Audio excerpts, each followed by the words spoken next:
India TV YouTube channel को subscribe करें और बेल आइकन दबाएं। नमस्कार, मैं हूं सौरभ शर्मा। चरणजीत सिंह चन्नी पंजाब की पॉलिटिक्स के डार्क हॉर्स साबित हुए।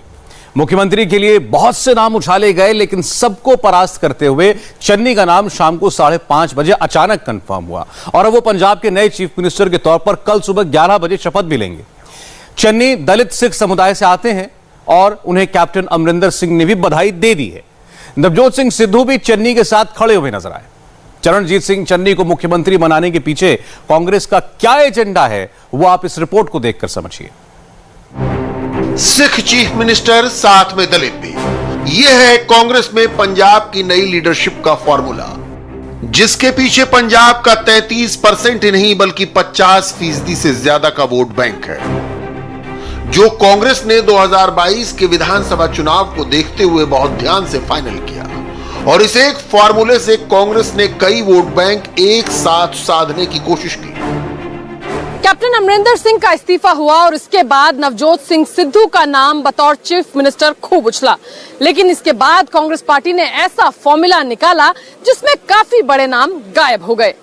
कांग्रेस पार्टी दी लेजिस्लेटिव पार्टी दी मीटिंग हुई है। कांग्रेस दे सारे एमएलए साहबान ने सर्बसम्मति नाल,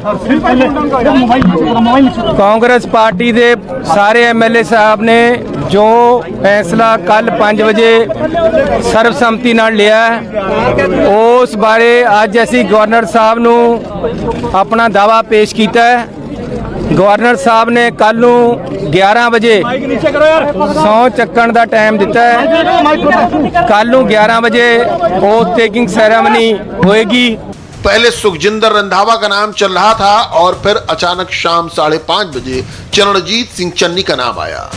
चन्नी मेरा छोटा भाई है और जो हाईकमांड ने डिसीजन लिया मैं उसको वेलकम करता हूँ। वो आदमी डिसअपॉइंट होते हैं जो उन्होंने कभी पावर ना देखी हो। मैंने अपने फादर के टाइम में एब्सोल्यूट पावर देखी है और आज भी मैं सबसे पावरफुल मिनिस्टर हूं और कल भी सबसे पावरफुल मिनिस्टर हूं। पंजाब के नए मुख्यमंत्री चरणजीत सिंह चन्नी जो सिख भी हैं और दलित समुदाय से भी आते हैं। चरणजीत सिंह चन्नी पंजाब की पॉलिटिक्स में जाना पहचाना नाम है। फिलहाल वो पंजाब के दलित वोट बैंक को देखते हुए कैप्टन अमरिंदर सिंह के बाद नए मुख्यमंत्री चुने गए हैं। चरणजीत सिंह चन्नी रामदसिया सिख समुदाय से आते हैं। कैप्टन अमरिंदर सिंह की सरकार में टेक्निकल एजुकेशन और इंडस्ट्रियल ट्रेनिंग विभाग के मंत्री रह चुके हैं। चन्नी अभी चमकौर साहिब से तीसरी बार के विधायक हैं और पिछली बादल सरकार के दौरान विधानसभा में विपक्ष के नेता रह चुके हैं। चुनाव से ठीक पहले कांग्रेस ने एक दलित सिख को मुख्यमंत्री बनाकर बड़ा फैसला किया। अब तक बैकफुट पर दिख रही कांग्रेस ने पंजाब की पॉलिटिक्स में फ्रंट फुट पर खेलने की कोशिश की है। पंजाब में 58% सिख हैं, जबकि 40% हिंदू हैं, 33% दलित हैं, जिनमें हिंदू भी हैं और सिख भी हैं, जबकि पंजाब में मुसलमान 2% हैं। इसलिए कुल मिलाकर पंजाब की पॉलिटिक्स में सिख, हिंदू और दलितों का बोलबाला है। एक दलित मुख्यमंत्री बनाकर कांग्रेस पार्टी पंजाब में जातीय संतुलन बनाना चाहती है, क्योंकि अब पंजाब में विपक्षी दल भी इस मुद्दे को उठाने लगे हैं। पंजाब में दलित पॉलिटिक्स को तफसील से समझने से पहले अभी देखिए कि चरणजीत सिंह चन्नी को मुख्यमंत्री चुने जाने की बड़ी वजह क्या है। चरणजीत सिंह चन्नी कैप्टन अमरिंदर सिंह के विरोधी रहे हैं। वो पंजाब की पॉलिटिक्स में पहचाना हुआ नाम भी है। उनके नाम का विरोध पार्टी में कम होने के आसार हैं। जब पंजाब कांग्रेस में फाइट चल रही थी तब कैप्टन अमरिंदर सिंह के खिलाफ मोर्चा खोलने वालों में चरणजीत सिंह चन्नी भी थे और उन्होंने सिद्धू समर्थक विधायकों के साथ अगस्त में एक मीटिंग की थी। इस मीटिंग में चरणजीत सिंह चन्नी के अलावा अमरिंदर कैबिनेट के मंत्री सुखजिंदर रंधावा, तृप्त राजेंद्र सिंह बाजवा और सुखविंदर सरकारिया शामिल हुए। उन्होंने 34 विधायकों के साथ मीटिंग की, जिसमें सिद्धू के करीबी प्रगट सिंह भी थे और इस मीटिंग में कैप्टन अमरिंदर सिंह को हटाने पर बात हुई। मैं बिल्कुल उनके जो निर्णय लिया है, हम कुछ आदमियों ने जो हम मिनिस्टर इकट्ठे थे उनमें से कोई भी चीफ मिनिस्टर बन जाए, हमारा पहले दिन से डिसीजन था। मेरी बिल्कुल मायूसी नहीं, आपने देखा नहीं, जो आदमी मायूस होता है वो कभी नहीं आता। मैं कांग्रेस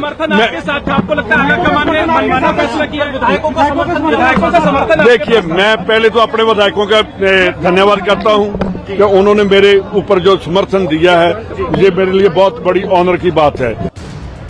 दूसरी बात, कांग्रेस अमरिंदर को हटाकर अभी चुनाव से पहले किसी को मुख्यमंत्री बनाना चाहती थी। एंटी इनकम्बेंसी वाला खतरा सिद्धू उठाने को कितना तैयार थे, यह भी देखने वाली बात है। इसलिए कांग्रेस फौरी तौर पर एक नेता चाहती थी जो अमरिंदर कैंप से भी ना हो, ना ही सिद्धू वाला टैग लगा हो। तीसरी बात, चरणजीत सिंह चन्नी दलित सिख हैं। कांग्रेस सुनील जाखड़ को सीएम बनाकर भी रिस्क नहीं लेना चाहती थी। चरणजीत सिंह चन्नी का नाम अचानक शाम को आया। वो कैप्टन विरोधी कैंप से जरूर हैं, लेकिन इससे पहले सुखजिंदर सिंह रंधावा पर लगातार कांग्रेस हाईकमान चर्चा कर रहा था। पंजाब के मूड के साथ हाईकमान विधायकों के बीच समीकरण भी देख रहा था। दिल्ली में राहुल गांधी के घर मीटिंग हुई। इस मीटिंग में अंबिका सोनी भी मौजूद थी। अंबिका सोनी का नाम भी मुख्यमंत्री पद के लिए सामने आया, लेकिन ये ऑफर उन्होंने ठुकरा दिया। अंबिका सोनी ने सलाह दी कि पंजाब में सीएम कोई सिख ही होना चाहिए, वरना पंजाब कांग्रेस और मुश्किल में आ जाएगी। सही बात है। मुझे पद के लिए बोला गया था। बहुत आपको बोला, आपने क्या कहा फिर? मैंने कहा नहीं, मेरी मान्यता है आज से नहीं, पिछले 50 साल से, कि पंजाब का मुख्य चेहरा जो होना चाहिए वो एक सिख होना चाहिए। इससे पहले सुनील जाखड़ का सीएम बनना तय माना जा रहा था, लेकिन पंजाब के सिख स्टेट होने के चलते सिख चेहरे की मांग उठने लग गई। इसके बाद कांग्रेस सिख और हिंदू के चेहरे के चक्कर में उलझ कर रह गई और आखिर में फैसला दलित सिख कॉम्बिनेशन पर हुआ। चरणजीत सिंह चन्नी के सामने चैलेंज कितना बड़ा है। चुनाव में चंद महीने ही बाकी रह गए हैं, वो क्या कर पाएंगे, उनके पास कितना वक्त है, यह अलग बात है। फिलहाल कांग्रेस के सामने अमरिंदर सिंह को हटाने के साथ सरकार का गार्ड चेंज करने का चैलेंज था और उसे चरणजीत सिंह चन्नी में इसका हल नजर आया। चंडीगढ़ में गवर्नर हाउस के बाहर इस वक्त जश्न का माहौल है।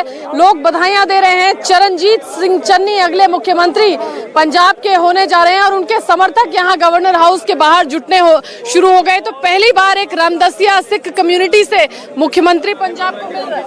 ਪਹਿਲਾਂ ਤਾਂ ਸ੍ਰੀ ਰਾਹੁਲ ਗਾਂਧੀ ਜੀ ਦਾ ਬਹੁਤ ਧੰਨਵਾਦ ਕਰਦੇ ਹਾਂ, ਜਿਨ੍ਹਾਂ ਨੇ ਸਰਦਾਰ ਚਰਨਜੀਤ ਚੰਨੀ ਜੀ ਨੂੰ ਸੀਐਮ ਅਹੁਦੇ ਤੇ ਬਿਰਾਜਮਾਨ ਕੀਤਾ ਤੇ ਸਾਨੂੰ ਅੱਜ ਇੰਨੀ ਖੁਸ਼ੀ ਆ ਚਮਕੌਰ ਸਾਹਿਬ ਹਲਕੇ ਨੂੰ ਕਿ ਅਸੀਂ ਕੋਈ ਤੁਹਾਨੂੰ ਦੱਸ ਨਹੀਂ ਸਕਦੇ। ਇੱਕ ਬਹੁਤ ਹੀ ਵਰਕਰ ਨੂੰ ਜਿਹੜੇ ਬਹੁਤ ਮਿਹਨਤੀ ਲੀਡਰ ਨੇ, ਜਿਨ੍ਹਾਂ ਨੇ ਕਾਰਪੋਰੇਸ਼ਨ ਦੇ ਕਾਉਂਸਲਰ ਤੋਂ ਸ਼ੁਰੂ ਹੋ ਕੇ ਅੱਜ ਸੀਐਮ ਤੱਕ ਦਾ ਸਫ਼ਰ ਤੈਅ ਕੀਤਾ ਹੈ ਤੇ ਸਾਰੇ ਨੌਜਵਾਨਾਂ 'ਚ ਅਤੇ ਕਾਂਗਰਸ ਪਾर्टी ਦੇ ਵਰਕਰਾਂ 'ਚ ਇੱਕ खुशी ਦੀ लहर है। चरणजीत सिंह चन्नी को मुख्यमंत्री के तौर पर चुने जाने की वजह को और आसान तरीके से समझिए। चन्नी इसलिए कांग्रेस हाईकमान की पसंद बने क्योंकि वो अमरिंदर के खिलाफ झंडा उठाने वाले बड़े नेता रहे। उनको सिद्धू कैंप का भी पूरा समर्थन मिला और इस तरह कांग्रेस ने कैप्टन अमरिंदर सिंह को पंजाब की लीडरशिप से किनारे किया और सिद्धू को कमान न सौंपते हुए भी नए मुख्यमंत्री पर फैसला ले लिया। ਕਾਂਗਰਸ ਦੀ ਲੜਾਈ ਦਾ ਕੋਈ ਨਹੀਂ, ਆਪਸ ਵਿੱਚ ਮਾੜੇ ਮੋਟੇ ਦੋ ਭਾਂਡੇ ਖੜਕਦੇ ਹੀ ਰਹਿੰਦੇ ਨੇ, ਪਰ ਹੁਣ ਬਿਲਕੁਲ ਠੀਕ ਹੋ ਗਿਆ। ਸਾਰੇ ਬੰਦੇ ਸੁਣੋ ਮੇਰੀ ਗੱਲ, ਸਰਦਾਰ ਚਰਨਜੀਤ ਸਿੰਘ ਚੰਨੀ ਇਦਾਂ ਦੀ ਸ਼ਖਸੀਅਤ ਹੈ, ਇਹਨਾਂ ਨੇ ਸਾਰੇ ਬੰਦੇ ਆਪਣੇ ਲੈਵਲ ਤੇ ਤੋੜ ਲੈਣੇ। पंजाब में दलित सिख चीफ मिनिस्टर अपॉइंट करने के पीछे पंजाब की कास्ट इक्वेशन क्या कहती है, एक बार फिर देखिए। पंजाब में 58% सिख, करीब 40% हिंदू और 33% दलित हैं, जिनमें हिंदू भी हैं और सिख भी हैं। इस लिहाज से पंजाब का एक बड़ा वोट बैंक हिंदू और दलित दोनों हैं, जिनका औसत 50% से ज्यादा माना जा सकता है। कुल मिलाकर पंजाब की पॉलिटिक्स में सिख, हिंदू और दलितों के इर्द गिर्द घूमती है और कांग्रेस ने इसे बहुत बारीकी और प्लानिंग के साथ साधने की कोशिश की है। 2022 में पंजाब के चुनाव उत्तर प्रदेश के साथ ही होंगे। दोनों ही राज्यों में किसी भी पार्टी के लिए दलित कार्ड बहुत मायने रखता है। अकेले पंजाब में तो 1/3 वोट दलित समुदाय से ही आते हैं। पंजाब में श्रोमणी अकाली दल और बहुजन समाज पार्टी का गठजोड़ है। ऐसे में इस गठजोड़ को मात देने के लिए और दलित वोट बैंक को साधने के लिए कांग्रेस पार्टी के लिए बेहद जरूरी था कि वो किसी दलित चेहरे को अपना मुख्यमंत्री बनाए। जाहिर है यूपी की तरह पंजाब में भी दलित वोट बैंक राजनीतिक पार्टियों के लिए बड़ा मैग्नेट बन गया है। कांग्रेस के लिए पंजाब में 33% दलित वोटर को लेकर बड़ा दांव चलना जरूरी बन गया था। 33% दलित वोट बैंक का फुल हिस्सा जिस पार्टी को मिलेगा उसके लिए पंजाब में सरकार बनाना आसान होगा।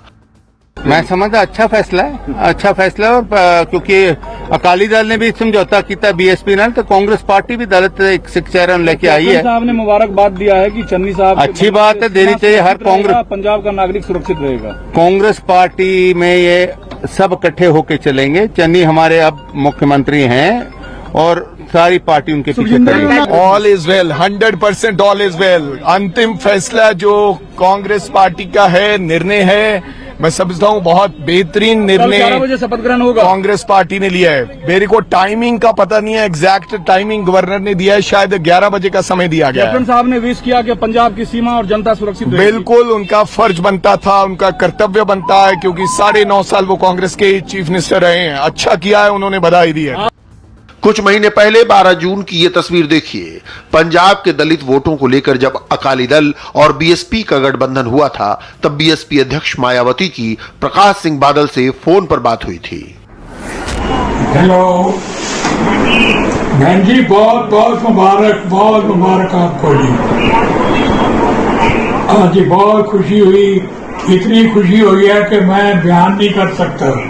भारतीय जनता पार्टी ने तो यहाँ तक कह दिया है कि सूबे में मुख्यमंत्री दलित समाज का होना चाहिए। तो वहीं 2017 के विधानसभा चुनावों में अरविंद केजरीवाल ने भी घोषणा की थी कि अगर उनकी सरकार बनती 2017 के विधानसभा चुनावों में, तो एक दलित ही उनका उप मुख्यमंत्री चेहरा होता। अकाली दल और बीएसपी दोनों दलों की नजर पंजाब के 1/3 वोट बैंक पर है, लेकिन ये इतना आसान भी नहीं है। पंजाब में दलित वोट बैंक भी अलग अलग ग्रुप में बंटा हुआ नजर आता है। जहां बीएसपी रविदास के मानने वालों के बीच ज्यादा मजबूत मानी जाती है, वहीं वाल्मीकि समाज के बीच उसकी पैठ कम है। 2022 के विधानसभा चुनाव साथ लड़ने के लिए अभी उसका अकाली दल के साथ जो फॉर्मूला तय हुआ है, उसके मुताबिक पंजाब की 117 विधानसभा सीटों में बहुजन समाज पार्टी 20 सीटों पर चुनाव लड़ेगी, जबकि शिरोमणि अकाली दल 97 सीटों पर उम्मीदवार उतारेगी। अब कांग्रेस के दलित सीएम बनाए जाने के फैसले के बाद अकाली दल और बीएसपी गठबंधन को अपनी स्ट्रेटजी पर फिर से विचार करना पड़ सकता है।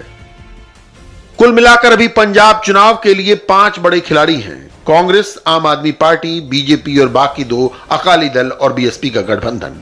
2022 के विधानसभा चुनाव में अभी ज्यादा वक्त नहीं रह गया है, लेकिन अब भी बहुत से समीकरण बदल सकते हैं। कांग्रेस नए चेहरे के साथ उतर रही है, पंजाब में किसानों का मुद्दा भी हावी है, लेकिन दलित वोटों की राजनीति को आगे लाने की भी कोशिश हो रही है। कुल मिलाकर कांग्रेस के साथ अकाली दल और बीएसपी के गठबंधन के अलावा आम आदमी पार्टी भी बड़ा दावा पेश करने वाली है। बहरहाल चरणजीत सिंह चन्नी कल सुबह 11 बजे पंजाब के कप्तान बन जाएंगे। चन्नी के समर्थक सड़कों पर जश्न मना रहे हैं। जाहिर है उनके परिवार में भी बेहद खुशी का माहौल है। इंडिया टीवी के संवाददाता पुनीत पुरिंजा चरणजीत सिंह चन्नी के घर गए और पंजाब के नए सीएम और उनके परिवार वालों से बातचीत की। इस वक्त हमारे साथ चरणजीत चन्नी साहब, उनसे हम बात करेंगे।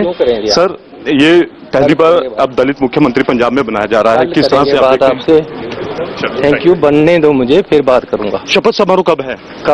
कल 11 बजे है, बता दिया मैंने आपको। और अभी आप पहली बार दलित मुख्यमंत्री बनाया गया, किस तरह से आप देखते हो? वही रात पे तुर के जाना। पहली बार दलित मुख्यमंत्री बनाया गया, कैसे? इधर आओ जी, ठाणेदार साहब, मंत्री बादल साहब सामने। आप कैसे देखते हैं अभी पहली बार दलित? बहुत खुशी का मुकाम है, बहुत खुशी का मुकाम है, क्योंकि अभी पहली बार हुआ है हरियाणा की, हिमाचल में और या पंजाब में। हिमाचल, हरियाणा, पंजाब, राजस्थान, दिल्ली 74 साल हो गुजरे हैं, पहली बार।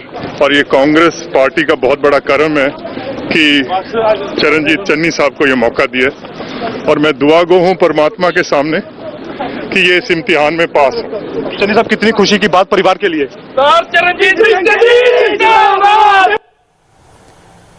पंजाब के मनोनीत सीएम चरणजीत सिंह चन्नी के परिवार के लिए आज का दिन 2 खुशखबरियां लेकर के आया।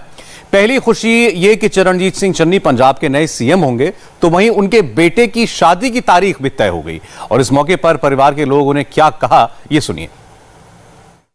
परिवार के कुछ लोगों से हम बात करने की कोशिश करेंगे यहाँ पर कि कितना उत्साह है उनके अंदर। मैं सीएम बन गए हैं, कितना उत्साह? बहुत ज्यादा, सबको बहुत उत्साह है। कितना क्या उम्मीद थी भी, बट चलो भगवान ने किया है तो ये सब भगवान का ही आशीर्वाद है।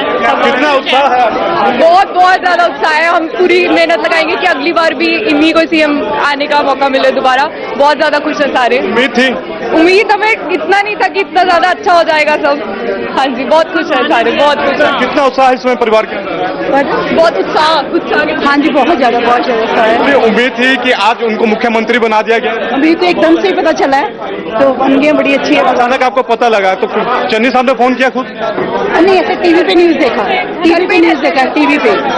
हाँ जी, हाँ जी, उससे आपको पता लगा? उससे ही पता चला। हाँ जी। अभी क्या प्रोग्राम रहेगा अंदर? हाँ जी, अभी क्या प्रोग्राम रहेगा? अभी देखते हैं। आज उनके बेटे का वो भी था, सारी चिट्ठी आई है, उसकी शादी रखी गई है, तो हमारे लिए तो डबल खुशी है। आप उनकी बहन?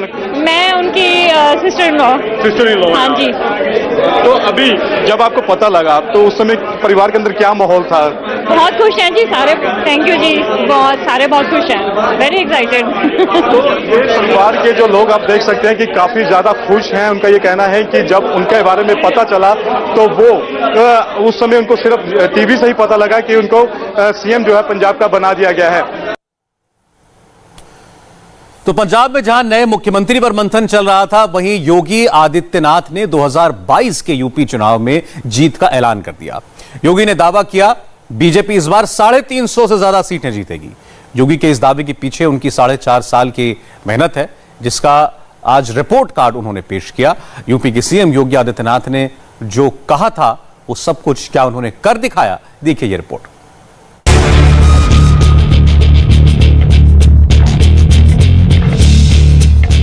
4.5 साल में उत्तर प्रदेश कितना बदला, क्या क्या बदला, क्राइम रेट में कितनी गिरावट आई, विकास का ग्राफ कितना चढ़ा, किसानों के लिए कितना सरकारी खजाना खोला गया और कैसे कोरोना में राज्य को बचाया गया। सारे सवालों के जवाब किसी और से नहीं बल्कि सीधे उत्तर प्रदेश के मुख्यमंत्री योगी आदित्यनाथ से जानिए। योगी सरकार ने जनता के बीच अपने 4.5 साल का रिपोर्ट कार्ड पेश किया। 2017 के चुनाव से पहले यूपी कैसा था और 2021 में उत्तर प्रदेश की कैसी तस्वीर है, पॉइंट टू पॉइंट सीएम योगी ने समझाया।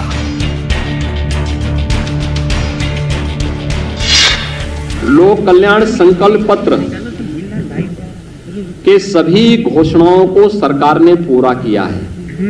मैं चाहूंगा कि हमारा विपक्ष के मित्र पढ़ने की आदत अगर होती, हमारे लोक कल्याण संकल्प पत्र में बैठ करके हमारे जो प्रशिक्षण शिविर लगते थे उसमें आकर कुछ सीख लेते, कुछ सद्बुद्धि आती, प्रदेश के बारे में एक सोच पैदा होती। एक एक वायदों को जो भारतीय जनता पार्टी ने 2017 में किया था, सरकार ने उसे पूरा किया है। 2022 में उत्तर प्रदेश विधानसभा के चुनाव आएंगे, भारतीय जनता पार्टी 350 सीट पाकर के फिर से भारी बहुमत के साथ सरकार बनाएगी, कोई संदेह इसमें नहीं होना चाहिए। योगी आदित्यनाथ को अपने फैसलों, अपने कार्यकाल में हुए कामों पर इतना भरोसा है कि वो सार्वजनिक मंच से 350 सीटों का ऐलान कर रहे हैं। 4.5 साल में यूपी में कितना विकास हुआ, मुख्यमंत्री ने इसका बाकायदा रिपोर्ट कार्ड पेश किया। इस रिपोर्ट कार्ड में क्या क्या लिखा गया, उसके एक एक पेज, एक एक पैराग्राफ का विश्लेषण जरूरी है। जब योगी आदित्यनाथ ने मुख्यमंत्री पद की शपथ ली थी, उस वक्त प्रदेश की कानून व्यवस्था बुरी तरह चरमराई हुई थी। आए दिन राज्य में कहीं ना कहीं दंगे की खबर आती थी। आपने देखा होगा ये वही उत्तर प्रदेश है जहां पर पेशेवर अपराधी और माफिया सत्ता के शागिर्द बनकर के सत्ता के संरक्षण में भय और दहशत का माहौल पैदा करते थे, अराजकता फैलाते थे। दंगा प्रदेश की प्रवृत्ति बन चुकी थी। आपने 2012 से 2017 के बीच के इस कालखंड को भी देखा होगा, क्योंकि ज्यादा पुरानी बात मैं नहीं केवल इससे ठीक पहले का जो कार्यकाल था उसमें देखा होगा कि हर तीसरे चौथे दिन एवरेज एक बड़ा दंगा उत्तर प्रदेश में हुआ है। लेकिन पिछले 4.5 वर्ष के अंदर उत्तर प्रदेश में कोई दंगा नहीं हुआ।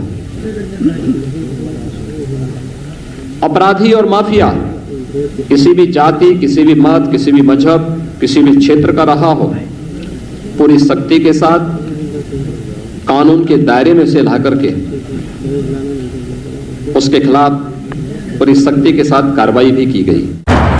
ये वही यूपी था जहां पर अपराधी बेखौफ घूमते थे और पुलिस तमाशबीन बनी हुई थी। और अब ये वही उत्तर प्रदेश है जहां अपराधी पुलिस के डर से खुद ही सरेंडर करने चले आते हैं। इन 4.5 साल में यूपी में कैसे अपराध पर नकेल डाली गई, आंकड़ों से समझिए। योगी सरकार के दौरान माफिया के महलों पर बुलडोजर चला, 1866 करोड़ रुपए की अवैध संपत्ति जब्त की गई। डकैती की वारदात में 70.1% की कमी आई। हत्या के मामलों में 69.3% की कमी हुई। रेप के केस 52% कम हुए। अपहरण के केस में 35.3% की कमी आई। बलवों के केस 33% कम हुए। इस दौरान 150 अपराधी एनकाउंटर में ढेर हुए। 3,427 क्रिमिनल मुठभेड़ में घायल हुए। 44,759 अपराधियों को गैंगस्टर एक्ट में गिरफ्तार किया गया। 11,864 इनामी क्रिमिनल्स को अरेस्ट किया गया। उत्तर प्रदेश में कानून व्यवस्था में जो सुधार आया है वो सिर्फ आंकड़ों तक सीमित नहीं है, बल्कि ग्राउंड लेवल पर भी नजर आता है। लेकिन यूपी की एक और इमेज बनी हुई थी।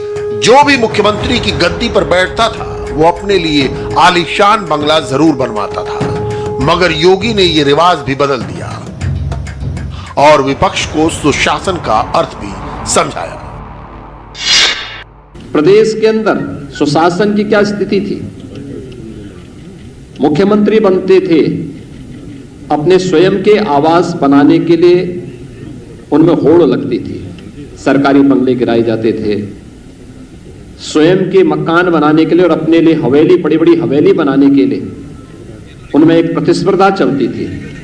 लेकिन ये 4.5 वर्ष प्रदेश के अंदर सुशासन को समर्पित थे। लोक कल्याण संकल्प पत्र के अनुसार सुशासन को समर्पित थे और हम लोगों ने अपने आवास नहीं, बल्कि हम लोगों ने प्रदेश के 42 लाख गरीबों के आवास बनाए हैं। 42 लाख गरीबों को एक आवास उत्तर प्रदेश के अंदर उपलब्ध करवाया गया। यही तो सुशासन है। मुख्यमंत्री आवास योजना के तहत 1,08,495 घरों का निर्माण हुआ। मुसहर वर्ग, वनटांगिया वर्ग और कुष्ठ रोग से प्रभावित परिवारों को 50,602 आवास मिले। वरासूत अभियान के जरिए जमीन से जुड़े 13,52,210 से ज्यादा मामलों का निपटारा किया गया। पिछले 15 साल से यूपी से नौकरी और रोजगार के लिए पलायन बहुत हो रहा था। ऐसे में योगी सरकार के सामने युवाओं को नौकरी, रोजगार देना बहुत बड़ा चैलेंज था। इस चुनौती में योगी सरकार कितनी खरी उतरी, जवाब सीधे मुख्यमंत्री से। प्रदेश के अंदर पारदर्शी भर्ती की प्रक्रिया को आगे बढ़ाया। 4.5 लाख नौजवानों को प्रदेश के अंदर सरकारी नौकरी दी गई। किसी भी नौकरी में किसी प्रकार का कोई भेदभाव नहीं, चेहरा देख करके नहीं, प्रदेश के अंदर योग्यता के आधार पर रिजर्वेशन के नियमों का पालन करते हुए प्रदेश के हर नौजवान को उसका हक देने का कार्य प्रदेश के अंदर किया गया था। ये सभी नियुक्तियां वर्षों से लंबित थी, वर्षों से लंबित थी, क्योंकि पारदर्शिता का अभाव था, ईमानदारी का अभाव पिछली सरकारों में था और उन कार्यक्रमों को सफलतापूर्वक हमारी सरकार ने आगे बढ़ाया था। नहीं तो भर्ती निकलती थी और परिवार के अलग अलग सदस्य, खानदान, पूरा खानदान वसूली के लिए प्रदेश में निकल पड़ता था। 4.5 वर्ष के अंदर आपने देखा होगा, एक भी भर्ती में कहीं कोई दलाली नहीं, कहीं किसी प्रकार का कोई लेन देन नहीं, पूरी ईमानदारी, पूरी पारदर्शिता के साथ जब कार्यक्रम हुआ तो माननीय न्यायालय को भी किसी भी भर्ती में स्थगन आदेश नहीं देना पड़ा और पूरी पारदर्शिता के साथ 4.5 लाख नौजवानों को नौकरी दी गई। 4.5 साल में 4.5 लाख युवाओं को सरकारी नौकरी मिली, 3.5 लाख युवाओं को संविदा पर सरकारी नियुक्ति मिली, 2.16 हजार करोड़ का लोन देकर 2 करोड़ लोगों को रोजगार दिया गया। एक जनपद एक उत्पाद योजना से 25 लाख लोगों को रोजगार मिला। योगी सरकार में युवाओं को रोजगार मिला तो आस्था को सम्मान। यह हमारा सौभाग्य है। अयोध्या में मर्यादा पुरुषोत्तम भगवान श्री राम के भव्य मंदिर के निर्माण का कार्य हमारी सरकार के समय में आदरणीय प्रधानमंत्री जी के मार्गदर्शन में प्रारंभ हो चुका है। लोग हम पे आरोप लगाते थे कि आप लोग हमेशा बोलते हैं कि रामलला हम आएंगे मंदिर वहीं बनाएंगे, और पत्रकार मित्रगण उस समय हम पे चुटकी लेते थे, लेकिन आप तिथि नहीं बताएंगे।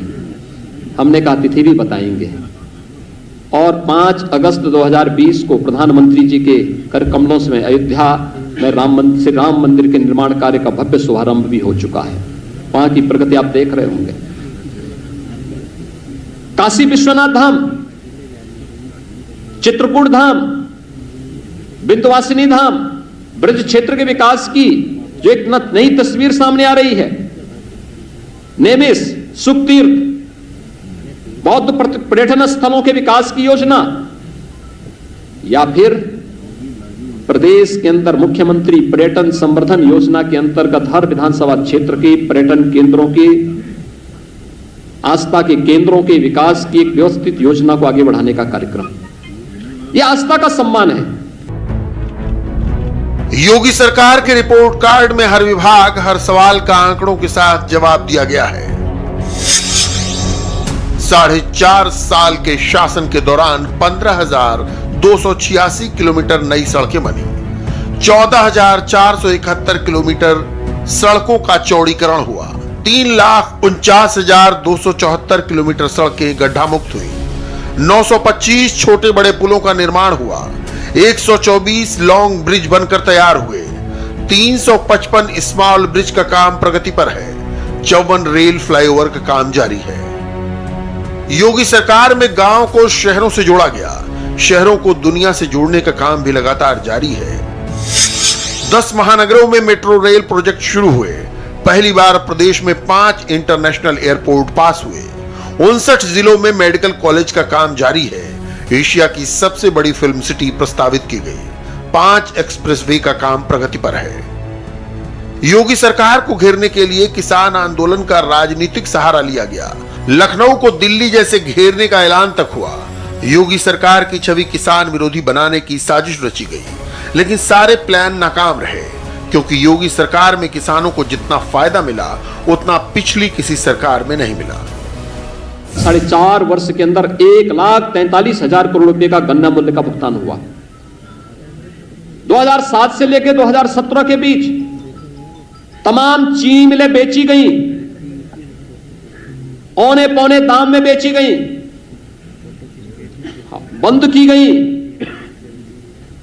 किसान के पेट पर लात मारने का कार्य पिछली सरकारों ने किया। किसान आत्महत्या करने के लिए मजबूर हुआ था। हमारी सरकार ने बंद चीनी मिलों को चलाने का काम किया, नई चीनी मिलें लगवाने का कार्य किया।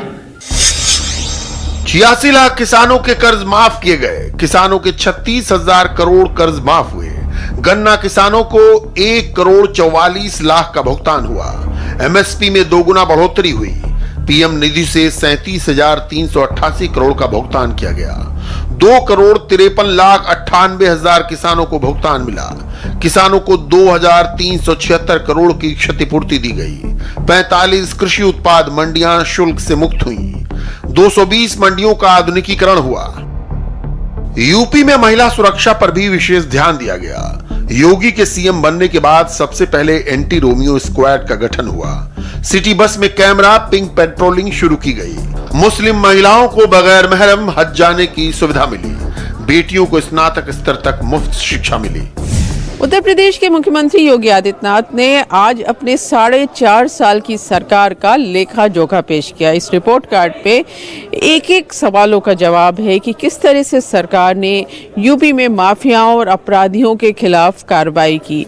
करीब 1900 करोड़ की संपत्ति जो माफिया अपराधियों की थी वो या तो जब्त कर दी गई या उसे गिरा दिया गया। इसी तरह जो केंद्र सरकार की योजनाएं हैं, वो चाहे प्रधानमंत्री आवास योजना हो या उज्ज्वला योजना हो, कैसे घर घर तक पहुंचाया, कैसे बिजली दी, कोरोना के टाइम पे किस तरह से कोरोना के टेस्ट हुए, किस तरह से कोरोना का वैक्सीनेशन का रिकॉर्ड उत्तर प्रदेश में बना, सबका इस पे जिक्र है। जिस वक्त योगी आदित्यनाथ अपने कार्यकाल की रिपोर्ट पेश कर रहे थे, उनकी एक एक बात को बड़े गौर से विपक्ष सुन रहा था। जैसे ही योगी आदित्यनाथ ने अपनी उपलब्धियां गिनाई, वैसे ही अखिलेश यादव से लेकर प्रियंका गांधी तक ने सवाल खड़े करने शुरू कर दिए। प्रियंका गांधी वाड्रा ने बैक टू बैक 2-2 ट्वीट किए, योगी सरकार के रिपोर्ट कार्ड को झूठा बताया और योगी सरकार की नंबर 1 कमियों को गिनाना शुरू किया। हालांकि उन्होंने ये नहीं बताया ये आंकड़े कहां से आए, ये सर्वे कब करवाया गया। मायावती ने भी अपने चिरपरिचित अंदाज में आलोचना की। उन्होंने कहा बीजेपी की करनी और कथनी में बहुत फर्क है। अखिलेश यादव ने योगी सरकार की 16 पेज की रिपोर्ट को 16 आने झूठ करार दिया और ऐलान किया कि बीजेपी के दावे सिर्फ कागजों तक सीमित हैं, जनता के बीच इनकी कोई अहमियत नहीं है। जैसे जैसे यूपी के चुनाव नजदीक आ रहे हैं, वैसे वैसे तमाम पार्टियां एक्शन में आ गई हैं। एक तरफ ब्राह्मण पॉलिटिक्स हो रही है तो समाजवादी पार्टी का दलित संवाद भी जारी है। यूपी के 9 जिलों में समाजवादी पार्टी का दलित संवाद कार्यक्रम होगा। इसमें समाजवादी पार्टी कार्यकर्ता गांव-गांव दलित संवाद करेंगे। कार्यकर्ता दलित लोगों से मिलेंगे, समाजवादी पार्टी की विचारधारा बताएंगे और साथ में योगी सरकार की खामियां भी दलितों को बताएंगे। ये कार्यक्रम 27 सितंबर तक चलेगा। दलित संवाद कार्यक्रम की जिम्मेदारी लोहिया वाहिनी को दी गई है। समाजवादी पार्टी के दलित संवाद के पीछे दलित वोट बैंक है, जिसके जरिए अखिलेश अब सत्ता का रास्ता तलाश रहे हैं। यूपी में अखिलेश का नया समीकरण समझिए। 19% मुसलमान हैं, 9% यादव हैं, यानी टोटल 28%। वहीं 13% ब्राह्मण के साथ 20% दलित वोट, यानी 33% वोट। अखिलेश यादव दलित संवाद के जरिए सीधे सीधे मायावती के वोट बैंक में सेंध लगाने की कोशिश कर रहे हैं। अब समझना जरूरी है कि मायावती का वोट बैंक क्या है। यूपी में दलित वोट 21% हैं। इनमें से जाटव वोटर्स करीब 11% हैं, जो मायावती का सबसे बड़ा वोट बैंक है। इसे मायावती का कोर वोट कहा जाता है। इसके अलावा पासी, वाल्मीकि, खटीक समेत 60 जातियों के करीब 7% वोट है। समाजवादी पार्टी ने दलित वोट को अपनी ओर मोड़ने के लिए रोड मैप भी तैयार किया है। जिन जिलों में दलित आबादी ज्यादा है, वहां पर खास ध्यान दिया जा रहा है। कानपुर, औरैया, कन्नौज, फर्रुखाबाद, मैनपुरी, इटावा, फिरोजाबाद, आगरा, मथुरा पर समाजवादी पार्टी का दलित संवाद आयोजन है। अखिलेश बहुत सोच समझकर नई नई रणनीति, नए नए समीकरण तैयार कर रहे हैं। हालांकि समाजवादी पार्टी की हर राजनीति की कार्ड बीजेपी के पास पहले से मौजूद है। वाराणसी में बीजेपी की अनुसूचित जाति मोर्चा की राष्ट्रीय कार्यकारिणी की बैठक में खुद सीएम योगी शामिल हुए। हमारी सरकार ने इसीलिए आने के तत्काल बाद कहा कि बाबा साहब भीमराव अंबेडकर की जयंती के दिन छुट्टी नहीं, बल्कि हर कार्यालय में, हर विद्यालय में बाबा साहब भीमराव अंबेडकर की जयंती के बड़े बड़े फंक्शन होने चाहिए। पता तो लगना चाहिए बाबा साहब का योगदान क्या है समाज के लिए। हम छुट्टी करके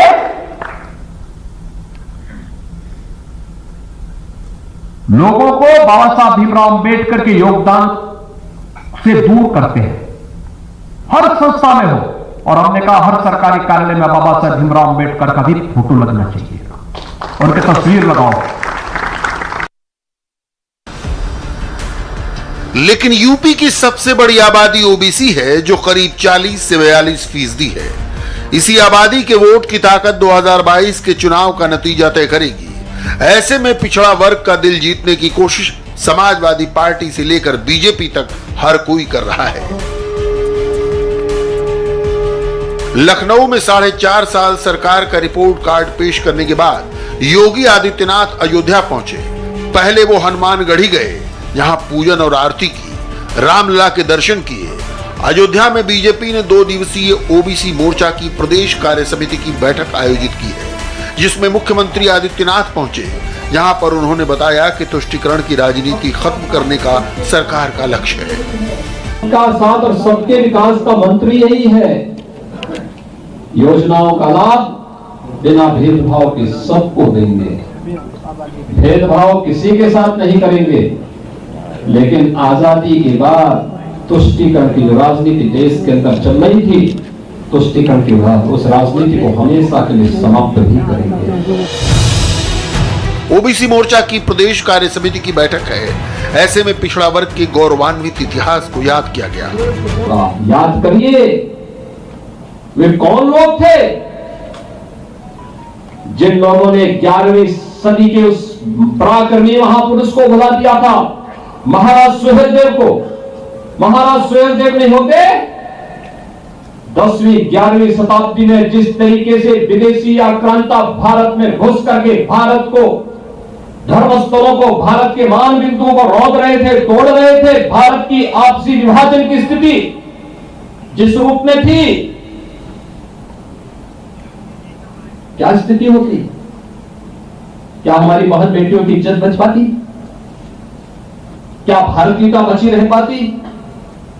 क्या हमारी धर्म, हमारी संस्कृति जीवित रह पाती? लेकिन महाराज सुहेलदेव ने उस समय यहां के सभी हिंदू राजाओं को एकजुट किया, पूज्य संतों के आशीर्वाद से उन्हें एकजुट किया और उस लड़ाई को जिस मजबूती के साथ लड़ा। विदेशी आक्रांता 150 वर्षों तक भारत पर हमला करने का जरूरत नहीं कर पाए, इतना दुस्साहस नहीं हो पाया। अगर महाराज सुहेलदेव को समाज ने उस समय उसी रूप में स्मरणीय बनाकर के आदर्श के रूप में आगे रखा होता, आने वाले कालखंड में भी कोई विदेशी आक्रांता भारत में घुसने का दुस्साहस नहीं कर पाता। और ओबीसी मोर्चा, मुझे लगता है अलग अलग जाति से जुड़े हुए लोग होंगे। याद करना, ये जातियां नहीं है, ये अग्रिम मोर्चे के लड़ाके हैं हिंदू समाज के, अग्रिम मोर्चे के। ओबीसी वोटों को लुभाने की कोशिश समाजवादी पार्टी भी कर रही है। समाजवादी पिछड़ा वर्ग सम्मेलन आयोजित किया गया है। 14 सितंबर से 20 सितंबर तक शाहजहांपुर, पीलीभीत, बरेली, फर्रुखाबाद, बदायूं, कन्नौज और रायबरेली में सम्मेलन चलेगा। समाजवादी पिछड़ा वर्ग सम्मेलन व सामाजिक न्याय यात्रा का 3य चरण प्रारंभ हो रहा। इससे पहले पूर्वांचल गए, बुंदेलखंड गए और अब ये पश्चिम में यात्रा जा रही है। सामाजिक न्याय यात्रा का उद्देश्य है कि समाज के लोगों को न्याय मिले, उनको जो हक अधिकार बाबा साहब अम्बेडकर ने दिया है संविधान में वो मिले। जिस तरह से विपक्ष चुनाव से पहले एड़ी चोटी का जोर लगा रहा है, उससे साफ है योगी आदित्यनाथ विपक्ष के सामने बहुत बड़ी चुनौती बन चुके हैं। 4.5 साल के दौरान योगी पर किसी तरह का कोई आरोप नहीं लगा और इस दौरान उत्तर प्रदेश की छवि जैसे बदली है, उसकी तारीफ पूरा देश कर रहा है। नमस्ते, मैं हूं मीनाक्षी जोशी। वीडियो और खबरों से अपडेट रहने के लिए India TV YouTube channel subscribe करें, बेल आइकन दबाना ना भूलें। जुड़े रहें इंडिया टीवी के साथ।